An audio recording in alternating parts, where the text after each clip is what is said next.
অন্তর্বর্তী সরকারের মধ্যে আরেকটি সরকার জন্ম নিয়েছে। এই আরেকটি সরকার জন্ম নেওয়ার কারণেই আজকে সাজ্জিদ সাহেবরা এই ধরনের কথা বলছে। কারণ অন্তর্বর্তী সরকার যিনি প্রধান আছেন, তিনি কোনো মতামত এককভাবে নিতে পারছেন না বলে দেশের মানুষ মনে করে।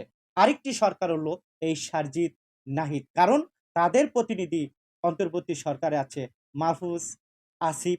যার কারণে আজকে বাংলাদেশের মানুষ মনে করছে অন্তর্বর্তী সরকারে যারা আছেন, বাংলাদেশে এখন ২ টি সরকার। শেখ হাসিনার আমলে দেখেছিলেন ২ টি সরকার।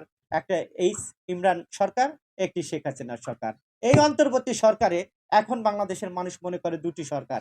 একটি হলো সারজিদ নাহিদ মাহফুজ আসিফ, আরেকটি হলো ডক্টর ইউনূস আসিফ নজরুল এরা। এই ২ টি সরকার যখন একটি দেশে থাকে তখন সে দেশের গণমানুষের যে প্রত্যাশা, সেই প্রত্যাশা পূরণ হয় না। এটাই হলো বাস্তবতা।